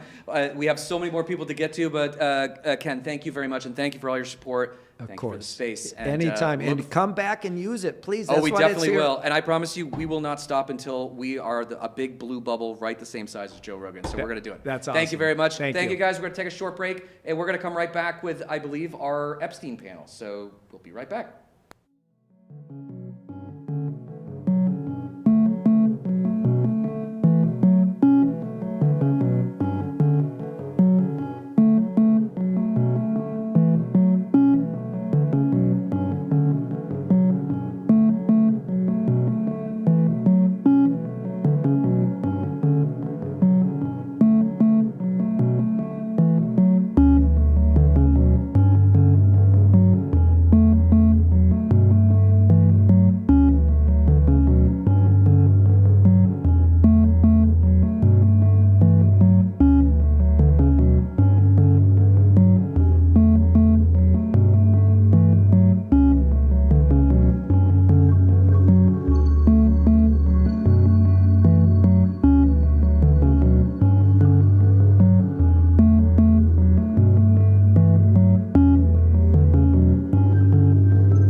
Are you counting us in, or are we doing a sound check? Is somebody in charge? We're taking over now. Oh, we're live. Okay, hi. Welcome back. Welcome back to the State of the Union coverage for Find Out Media. My name is Dr. Nola Haynes, and I am the new host of a new exciting podcast on Find Out Media called Nola Haynes is Not a Spy. But tonight, thank you. Tonight, as Tim Fullerton, he had to use the restroom, and that's kind of important. So I thought it'd make a whole lot of sense for me to step in since I was here. And then also, what we're talking about, I think it definitely deserves a woman's touch. Absolutely. Right? For sure. So I think this is an important conversation for us, two lovely women on screen. But I would like for you guys to introduce yourself, and then we're going to go to our lovely guest on screen. So let me turn to my right. All right. Hi, everybody. I'm Mandy. I also go as Potty Mouth Pollyanna online. I'm a content creator out of Wisconsin, but I'm here in D.C. for the State of the Union, and I am excited to chat with all these incredible women. Absolutely. And to my left. So I am Robin. I am from Pull-Ups Pasta Politics, and I currently live in Charlotte, North Carolina. And I am excited to be up here to mostly watch the alternative to the State of the Union. Yes. And to my lovely, lovely women on screen who need no introduction, but introduce yourselves. Lee, we'll start with you. I am Lee McGowan. Most people know me as Politics Girl. I do work out of my kitchen here in Los Angeles, and I also have the Politics Girl podcast. Awesome. Is that Jenny? I can barely see. This is Jenny. Hi. Hi. I'm Jenny Beach. Life Take Two. I spent the first 48 years of my life in the alt-right, so I'm the ex-MAGA girly, ex-trad wife, and now I live and breathe to fight Donald Trump, and so happy to be part of this panel tonight. Well, sister, welcome to the fight. Yeah. Okay, so the energy is good here, and we're laughing, but what we're here to talk about, it is no laughing matter. We are here to talk about the ongoing Epstein files drama that's not only unfolding here in our country, it's also unfolding around the world. But the difference is we ain't doing too much about it here in the United States. But in the UK, a royal got his entire title taken away, and he was arrested. On his birthday. Yes. On his birthday, Mic drop. So what are your thoughts? I mean, is it a surprise that nothing's happening in this country? No. I mean, I hate to say it, but the Epstein files, like the Epstein case, hasn't failed the victims because it was never a case to protect the victims. So I'm not remotely surprised that we are watching as it is systematically over and over and over re-victimizing these now women and men who were children, many of them, because our system isn't set up to protect them. And I would totally argue that it is not a crime in this country to rape women and children, and it never has been, because we have less than 1% of rapes that actually lead to a prosecution where men go to jail. Okay, half of rapes are only reported, and out of those, 10% are referred to for felony charges. And out of that, maybe 3% of them actually result in a felony charge. And meanwhile, we have crimes like murder and immigration and drugs with a 90%.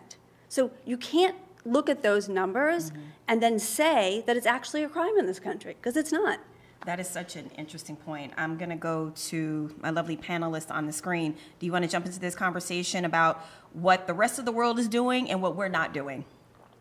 Yeah, I mean, I think as someone who's perpetually online, I read somewhere today that said the Epstein files aren't just about a predator. They're about a class of people who think money buys them immunity from human decency. And, you know, we work really hard and we have to obey the rules, but they don't. And I think that there's a reason that Thomas Massie just went off on the House floor recently, and he's sitting with the Democrats at the State of the Union tonight. And he was basically like, look, I'll start naming names. If we're not going to do this right in America, if you're going to take Prince Andrew in England, you're going to take Peter Mandelson, who served as the UK ambassador to the United States, you're going to take the former Prime Minister of Norway down. We have to do something here. And so he was naming, like, he was like Leon Black, Jess Stanley, Leslie Wexner, you know what I mean? Like, he was naming them on the House floor today. And I think there's a reason that he's the only one brave enough to do that, and that puts him over on the other side of the aisle from his own party. Jenny, I have a very specific question for you. You just described being in this ecosystem, and I don't want to assume, so I'll ask you, was there a level of Christian nationalism that was part of all of that too? Absolutely. Because Yeah, what I'm born and raised. Okay, so my question is, how do people in that environment square the peg on an issue like pedophilia? How That's can such a great people be question. okay with supporting Trump still? So for me personally, is there an echo? No. Or is that just in mine? Okay, perfect. For me personally, because I had been born and raised with these people being authority figures, and they were the ones who were getting us where we wanted to go in this world, building the kingdom of God, building good families, protecting my future. When you have that emotional buy-in, this is just cult mentality, then you are in it for the long haul. So we'll see cult leaders who come along and they do horrible things, but because their followers have that emotional buy-in, it's impossible to let go. So coming into the 2016 elections, I was this like little 30-something Christian mom raising kids, and I heard the grab 'em by the pussy stuff. I heard all of these accusations against Donald Trump. First of all, I was so emotionally connected to him getting us to where we needed to go as a country that I would have never gotten off that train to begin with. But I always felt like Satan was fighting against President Trump to try to take him down. Wow. So that's a big aspect. There's this war against evil, right? Yeah. So Satan's going to use anything he can to bring down that president. And that's truly how I saw it. Well, thank you so much for that insight, because I think that's important for people to understand. And you used two very important words. You described it as a cult, and then you also talked about buy-in. That's a very different situation from just supporting a political party, right? So I want to pivot a little bit, and I want to read this thread or tweet, or I don't know what it's called, an X. I don't know what all these things are renamed, rebranded now. So Senator Warner said, well, reporting confirms it. The Justice Department withheld Epstein files that contained allegations about Trump abusing a minor. What are these people trying to hide? Can we stop? Yeah. Can we stop? There's evidence that the President of the United States abused a minor, and he still has a job.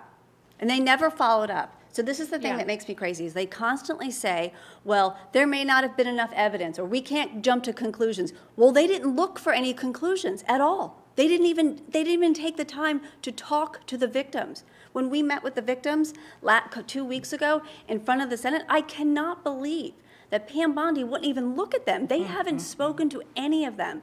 So the fact that they say all the time that there's not enough evidence, and just because he's in the files doesn't mean that he's guilty of anything. Well, maybe they should have investigated. Maybe they should have spent 10 minutes looking into it, and there would be some evidence. And now they're hiding. Yeah, but they wouldn't have been hired. They wouldn't have been hired to do that job if that's what they were going to do. Exactly. The reason those people are in those jobs is because they are there to look the other way. You know, they dumped 3.5 million pages, but they were like, listen, we're holding back 200,000 because they're privileged, and they include things like death and physical abuse and injury and child porn. And you're like, yeah. Meanwhile, that means you have pages and pages of death and physical abuse and injury and child porn that exists. And the fact that the DOJ is like, yep, there's not going to be any new charges, it should make us all sick. Yeah, absolutely. And, you know, I want to bring up the Christian element again, because we have to. So many self-proclaimed Christians support Donald Trump. And I thought a red line was the Epstein files. So the way people are twisting themselves into pretzels, I'm just kind of like, okay, so this is never about justice. No. This is not about justice. Right. No, and I mean, but they've always done that. That's the one constant with MAGA in general, is what we've seen over the last 10 years, is that with each line, they will find another way to accept it. And we're watching in real time. I do think we are seeing occasional cracks, right? We are seeing some people go, the dam is cracking. Oh shit, that's really bad. Yeah. It should not have taken this. It should not take these millions of pages of testimony and evidence of these horrific, unimaginable crimes to have gotten here. But we have to exploit those cracks. We have to continue to push for that, because while I fear that if we don't, we will not see any sort of justice. I fear that we may never see any sort of real justice, but we have to, because to your point earlier, any other person in any other country who had evidence of doing things to children would no longer be in charge. And yet, here we are. Yeah. So we have the religion. Go ahead. Christian perspective here, just coming from decades, almost 48 years in Christian nationalism, and when it finally came along, Christians don't care about any type of going to jail. They don't care about the accountability. They don't care about that process because they've given it to God. So I am having conversations with real life friends right now who are still MAGA. And what they're talking about is Trump gave all of that up. Most of the people involved whose names are on there, most of them gave that lifestyle up. Donald Trump got married. He has these beautiful children. He's now Christian. He's a Bible reading guy. Yeah. So in most religious circles, this stuff happens all the time. I was the victim of sexual violence and domestic violence for most of my life. It was always dealt with by the bishop. It was dealt with by Jesus. Nobody trusted the system. We thought that our punitive system was corrupt, so they kind of kept it in-house. What we're seeing right now is Christian nationalism circling their wagons, keeping it in-house, and not turning it over to any type of legal system. This is also part of the world where it's Christian nationalism is also like purity culture, purity rings, making a promise to your father that you will be a virgin. So I did that at age 14. Yeah, and getting married really, really young. So it's all kind of part and parcel of the same thing, from the government Epstein files on down to the Christian church. Right. I do want to say something really quick, and then we're going to come to you because you had a point. As a Christian, I get offended by this because Jesus was about justice. Sure. He was flipping tables. Literally flipping tables in a temple. Yeah. I'm sorry, I had to say that. No, but I think unfortunately they have twisted the teachings of Jesus. Yeah. And they teach people in these religions not to question authority. And that is so dangerous for children, to teach them from the age of 5 not to question authority. Nothing sets them up better to be abused than teaching them to remain quiet and not questioning adults. But if I could, something you said, Jenny, they're not worried about jail or accountability for men. Because the same people who will say we're giving this to God will put a woman in the electric chair if she has an abortion. The same people will blame young girls, to Lee's point, young girls through purity culture will blame them for getting swaying a man, convincing, like it's their fault. They will not hold men accountable. They will not hold men responsible. Women, they will absolutely sacrifice to whatever law or whatever else they can. We're seeing that, and I'm not that I'm unhappy about it, but we will see that in the future with the women they're putting out front of this administration. The Pam Bondis, the Kristi Noem. I don't like them.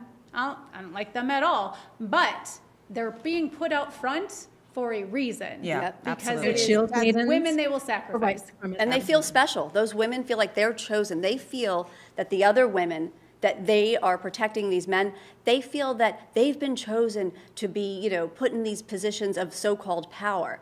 And they look down on the victims as if they did something wrong, as if there's something wrong with them. And that really just, it makes me crazy to think about how they feel so superior, knowing exactly what happened to those women. I feel like this country does not like women, children, and any form of victim, period. No. Period. They blame us. Yeah, because our country, it hates weakness.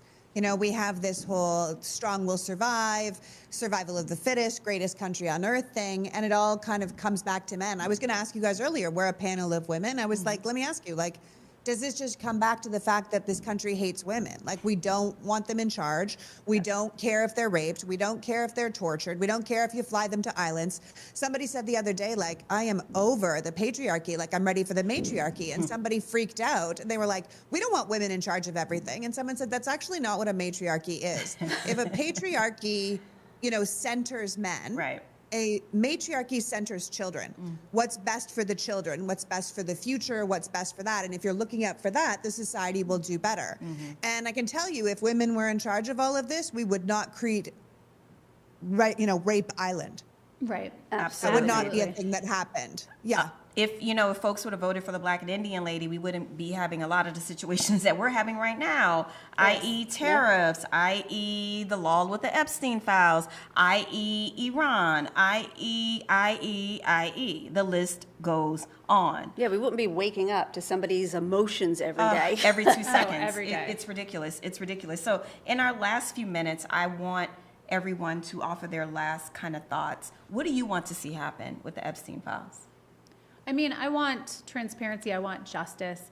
I want all the things I think we've all wanted. Do I think we'll get it? No. But if I had a magic wand, I would make sure that all of the people involved would be getting the same sort of treatment and worse than we're seeing overseas. Hold them accountable. And wake up. Again, this really does come down to this hatred for women. And if you cannot see that, you're not prepared to actually process what's happening. But of course, I want justice for the victims. I want their stories to be told. Yes. They deserve to be heard. What do you want? Well, I just want to say that I think that we are at a moment that if we don't hold these men accountable now, when we have something like the Epstein files, it will never happen. It must happen now. We can't just let this go. It's a moment in time that, as horrible as it is, if we can make a change at this point, because if it doesn't, then it'll be legal, and it will just go on, and it will get worse. Absolutely. And there will be more Epsteins out there. Lee? Yeah, I think that we have to remember that this is even bigger than the Epstein files itself. It's the amount of people that are involved in it, the amount of people who are covering it up, the amount of people who were in this club. And I think in many ways, this is a frat hazing to the extreme. You do this terrible thing, I do this terrible thing. Now we know we're safe with each other because we all knew what we had to do to get in this club. And I think we have to be willing to take that whole club down, even if it feels too big to fail. We have to be able to do it. Well, Target felt too big too, and look what happened there. Jenny, Correct. did a great job. I'm going to take the club down. Yeah, I absolutely want the survivors to feel like they have been represented. And I can't even imagine being one of these Epstein survivors and seeing the absolute lack of concern that our government is demonstrating towards them. It must be just so disheartening and feeling like you are absolutely worthless. So let's support those survivors. Let's make sure that their stories are told. I hope that some of these guys get some type of punishment. I don't think they will. What I want from all of this is for us to store this in every cell in our body. I want every woman watching this to remember that we do live in a society that was totally fine with that happening to these other women, and they're totally fine with this happening to us and with our daughters. And with that storage, I want us to project forward into the future changes in legislation, changes in the structure of society, and changes in the way that we as women show up together and fight against these systems that couldn't care less about us. So I'm big picture. Let's change this in the future. Every little bit of hate and harm that we're encountering, use that as fuel. Let's fight this. Absolutely. Virginia deserves justice. Absolutely. And on that note, ladies, I could have talked to you all for another hour. So this was a great conversation. We did not have enough time, but I am happy we got to say the things that we did get to say. So on that note, we're switching over to the next panel, but this has been amazing. And keep doing the good work, sisters. And I'm happy that we're all in this fight together. Thank you. Thank you. Bye.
All right, welcome back, everybody. You got a little break from me, but now you got to deal with me again. So I am back with Dr. Nola here, my good friend, and some amazing people online. We're going to be talking about destroying America's reputation abroad. We do not have enough time to go through all of it, but we're going to do our best. Besides Dr. Nola here, we've also got Angry Male Vet, who you may know from TikTok, JJ McCullough, and the Soy Pill are all with us. So thank you guys for joining us. So everybody, Donald Trump came in and said he was the peace president. That was right. He told the truth, right? Lies. Mentiras. Lies. Whatever language. Lies. He would never lie to us. But guys, he set up a peace board. Oh. Yes, it cost $1 billion to join, and no democracies actually joined it, I don't think. But so, just for shits and giggles, take the counter argument. Is he making us less safe? Now, Tim, I know you trying to set me up to start cussing in these people's place. I know that's what you're trying to do. Yes, that was the whole point.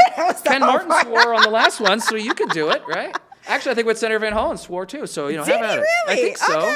Okay. Well, you said take the counterpoint. No, I'm joking. Okay. Tell us all, tell the American people who probably have been more focused on affordability and ICE and all these things, how devastating this administration has been to our standing with our allies abroad. Well, I recently wrote a Substack about it on my Security Brief Substack that everyone should subscribe to about our deteriorating reputation abroad. And what I was talking about there was what happened at Munich Security Conference and the kind of double messaging that Secretary of State Mark Rubio did. Like, oh, yeah, we still, Europe, we have a special relationship, but at the same time, we're going to be the bullies and you have to do what we say. So it was that kind of dual message. But at the end of the day, Europe pretty much said, you know what? Peace, we got this.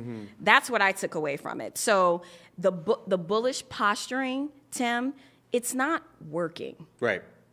No, it doesn't seem to be. And Angry Male Vet, I want to turn to you because you talk a lot about this stuff, but Donald Trump said he was going to be the best for vets and best for the military. I have a feeling that you disagree with that, but walk us through how bad he has been for veterans in this country. In this country, I mean, you have to just look at the dismantling of the VA. Right. How many thousands of workers that support veterans are now, no longer have a job? How many hospitals are closed or getting ready to close? He's done damage to the PACT Act. It's off the scale. Everything that he said, he's done the reverse. And it's not just the veterans that he's harming. He's now putting 40,000 U.S. military members in harm's way of Iran's ballistic missile capability. And that's not to say the proxy groups that they control as well throughout Europe with some limited capability in the United States. So all of those people are now in harm's way, not to mention the countless civilians both in Iran and then throughout Europe, because of what he's doing and because of his saber rattling and his, addled fascist, narcissist, oligarchy brain, which can't be the adult in the room. And that's a scary thing. So I have, brothers and sisters, both current, and former that are in harm's way, working at bases throughout the region because of what he is doing. Because if he goes and does, limited strikes, it won't be boots on the ground. But if he goes and does limited strikes, there will be a response from that regime, and it'll be both on the people of Iran and it'll be on military targets throughout the region. And also, just really quick, I don't know if you saw this, but he's not listening to the Joint Chiefs who are like, you know what, we shouldn't go into Iran. So again, that counters his whole point about respecting the military. First of all, Mr. Bone Spores, we all know your true feelings about the military. Right. 5 deferments, I believe. Yeah. So that's a recent development about him not listening to the people that actually served. So who is he listening to? And let me. Oh, go ahead. Yeah. No. And let me point something else out. It's a great point because that just came out about General Dan Kane. Having strong reservations about any attack on Iran and what comes next. Like there's not even a concept of a plan. Right. For what comes next in Iran. But he's also not even, he hasn't even been talking to the CENTCOM commander. The CENTCOM commander who controls that entire region. He won't talk to him. And so that scares the hell out of any senior military leader, is you're not surrounded by your best military minds talking about that situation, what you're going to do, what comes next, and what your off-ramp options are. And it seems like his only off-ramp option is to get a gas and oil deal with Iran and, mineral access, which is only going to benefit him and his billionaire buddies. Right. Well, and I want to go, we have our one non-American, I think, all night is on this panel, JJ. So you are Canadian. Most of us still see you as our best friends internationally. So thank you. Canada. We're very sorry about the president's response to the hockey game the other day. But from a Canadian or an international perspective, when you look at the United States, like this has to be whiplash for you guys. I mean, you've had conservative governments in the past, but nothing anywhere remotely close to this. What does the average Canadian think about what the hell is going on in this country right now?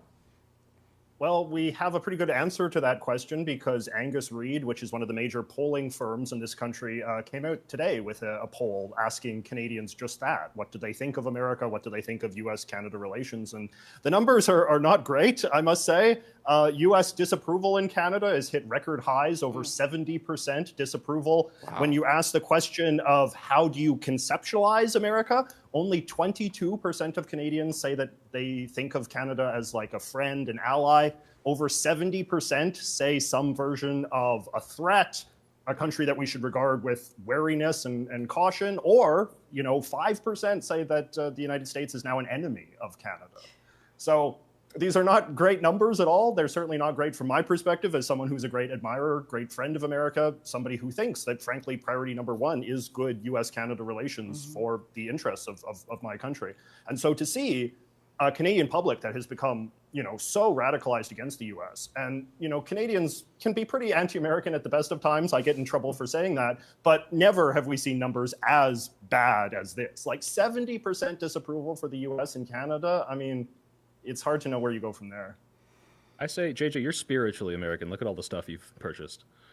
I know, I love America. And, I'm the real victim here, Niels, because it's like to be a pro-American Canadian in this political climate, I mean, geez Louise, they want to run me out on a rail.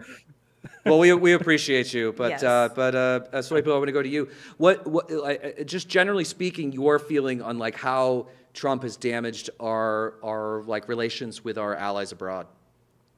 Yeah, I mean, it's not just the populace. I mean, like going from Canada to any other country, you look at the Pew Research, every single poll shows people are viewing us as a net negative. People are viewing us with caution. And it's because we have a president who is a narcissist and flip-flops constantly. People like to say the narcissist thing and dismiss it like, oh, you're just, using some ad hominem attack. It's like, no, this person genuinely is dictating foreign policy based on how much it makes him feel good. He wants to posture as the peace president, and when he can't get the Nobel Peace Prize, now he's pivoting to, okay, then I'll go get Maduro and I'll go invade Iran and I won't protect NATO. It's all to self-serve him. And it's like, how can any country form a deal with us with tariffs? How can they form peace plans? How can they stay in NATO knowing that 10 minutes later, if Trump decides that now his new favorite thing is, oh, I want to bomb Denmark. Well, okay, he's going to do it now. I don't trust them. And they can't even trust the United States institutions because sure, if we can elect this person, if our entire, 10 years worth of trust can go down the tubes in a month, then what are they supposed to do? How can they form any long-term goal? We're going to dismantle U.S. aid. We're going to pull out of NATO. Like everything, every promise. The Budapest memorandum. Oh, no, not anymore. It's awful. We are just a big, volatile, mercurial ball of rage, and it's awful.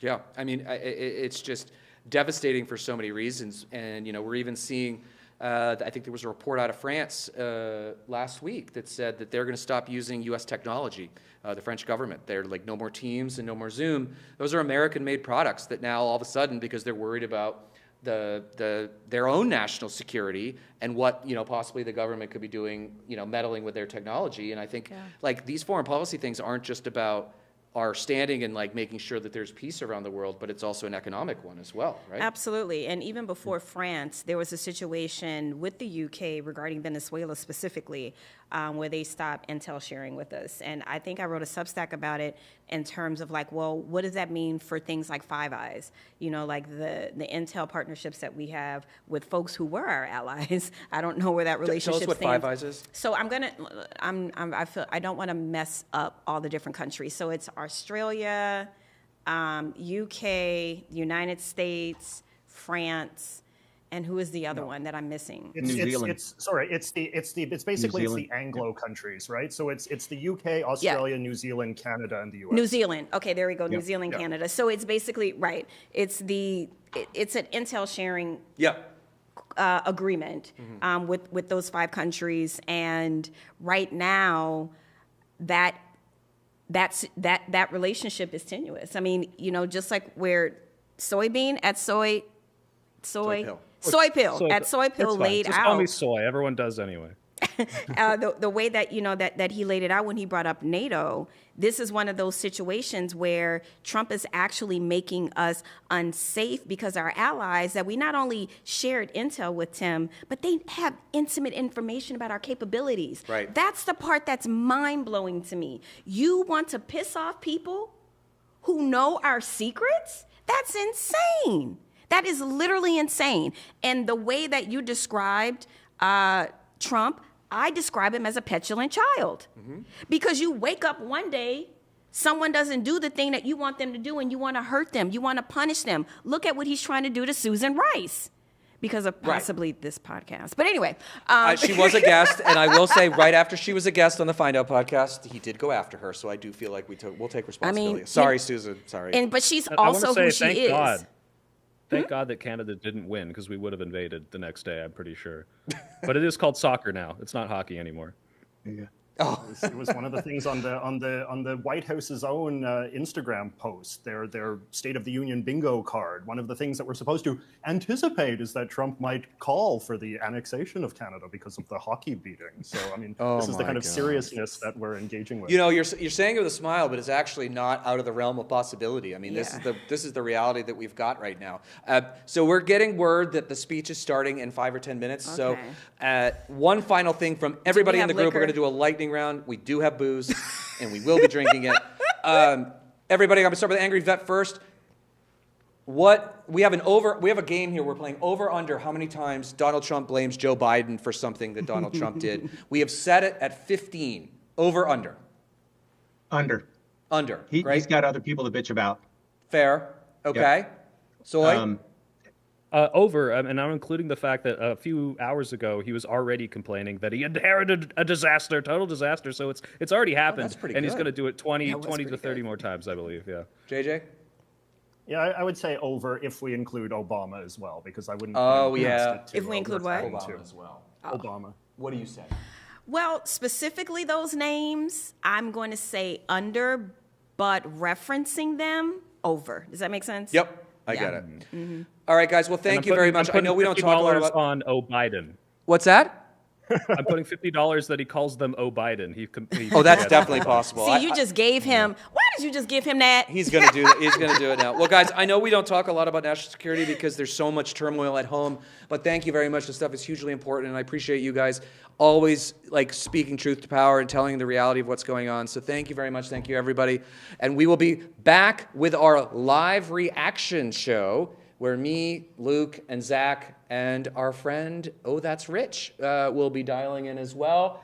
And yes, there might be some alcohol involved. So, but stick with us. I know you don't want to listen to Donald Trump. We'll make it enjoyable, I promise. So we will be right back in a few minutes. Bye, guys.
Here on Find Out, we're working to get more voices heard at the right moment, and tonight is one of those moments. While the president is delivering the State of the Union, the rest of us are here, figuring out what is actually going on and what we're going to do about it. So let's talk about that second part. Act Blue gives Democrats up and down the ballot the tools they need to run effective campaigns and win. This means fundraising, organizing, building campaign websites, and processing donations, all in one place, all built to lower the barrier for Democratic candidates to get into the fight. Act Blue has shown up through every major moment in the last 20 years of U.S. politics. They're built for moments exactly like this one. So whether you are thinking about running for office or wanting to make an impact, start with Act Blue. Creators, organizers, and advocates use Act Blue's supporter forms to build fundraising pages fast, using goal tracking, custom branding, and donation processing that is quick and secure. If you have a cause, candidate, or campaign you believe in, you can get something up and running without needing a tech team or a huge budget. Because the people trying to gut our democracy are organized and well-funded, and we need to be as well. And here is that work in action. I have used Act Blue for almost 20 years of my career. It is an incredibly effective tool to raise money quickly so that we can get the right messages out to the right people and, most importantly, win elections. And Act Blue never sells your data or personal information. They're focused on security, so you can focus on what matters most: reaching supporters, raising money, registering voters, and winning. This is not a drill. The moment is now. If you've been waiting for a sign that it is time to get off the sidelines, this is it. Our democracy is getting attacked from every direction, and we need people like you to help change it. Run for office, donate dollars, organize, and more. Whatever you decide to do, please do something, and Act Blue has the tools to help you. The right time to build change isn't someday, it's tonight.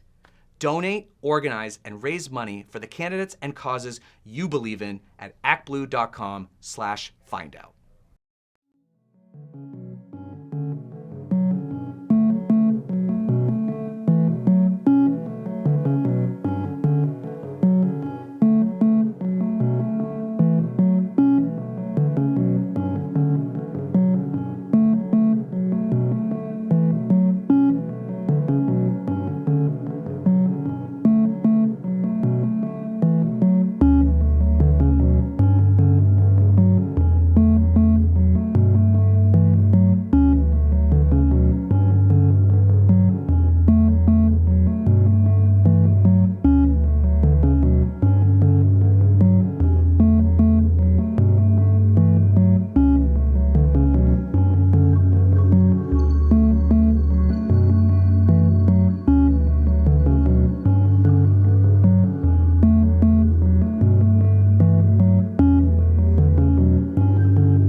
Echo.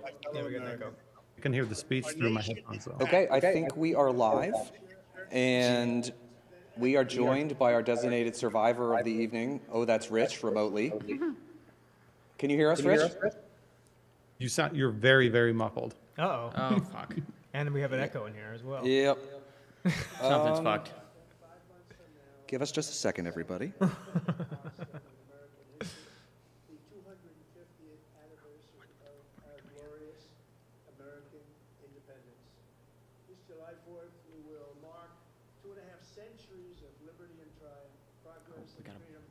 Okay, okay. Testing, testing. Testing. Testing. Yep. It sounds good.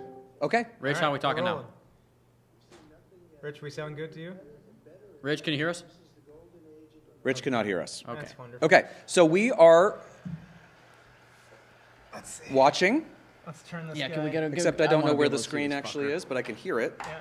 Or is it? It's probably there. There we go. All we right. are. We'll get this fucking chat out of the way. I want to see these MAGA fucks. Inherited a nation in crisis with a stagnant economy. Well, that's a lie. That's a fuck. Yep, there we go. A wide open border. Nope. Tremendous recruitment for military and police, rampant crime at home, and wars and chaos all over the world. But tonight, after just 1 year, I can say with dignity and pride that we have achieved a transformation like no one He's has so ever bad at seen reading. before. Jesus Christ. I mean, the transformation is correct. It's just not in the way that he's talking about it. Right. Yeah. And we do a little, like, mute this motherfucker if we need to. Yeah. The question is, are Democrats ever going to stand up? Yeah, can we for just, this? like, they need to be doing what Marjorie Taylor Greene and Lauren Boebert did. Yeah, just trolling. When Biden spoke. What did they do? Just They yell just at him? fucking screamed. Mm-hmm. That's pretty much it. This is why it's going to last so long, because they're fucking just giving him, yeah, exactly. A little handy. Yeah. We will never go back to where we were just a very short time ago. We're not going back. We should. Yeah, can we go back? How about that? Jesus. I mean, what is wept. this? Are we so fucking for real right now? Holy shit. I mean, they've probably been told to cheer like crazy, right? Bet that prick Randy Fines is one of them. Oh, definitely. 100%. Is restored. Inflation is plummeting. Nope. Incomes are rising fast. Mm-mm. The roaring. Look at him try to read. He's like, what does this say? what are we...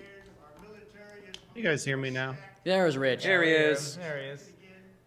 And I think he needs to drag and drop me on the screen again, but if you can hear me. No, we can see you. We hear and hear see. Okay. We refer to you as our designated survivor Yeah. of this evening. Yeah, yeah. Don't hate that. That's scary. What am I? After 4 years in which millions. God, he looks tired. He looks rough. He does. Totally unvetted and unchecked. His hair is all off, too. The strongest and most secure border in American history by far. By far. Every time I see him, he looks more and more like a bag of shit. Like just slowly decomposing. He's a fetid piece of shit. He is.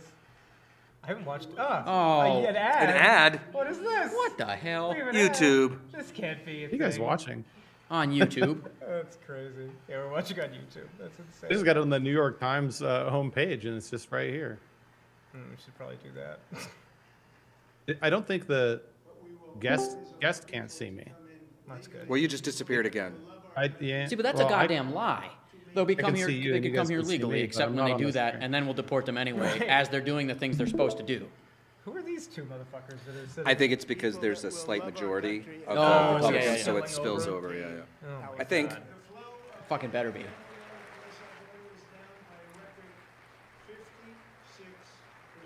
Where's that number come from? We haven't done anything about that. No, we really haven't. And how can you even measure to that? Oh, there's not enough bourbon in I here was to gonna get say, through this there's whole not thing. enough in here. We'll get somebody to bring us some more, except not me.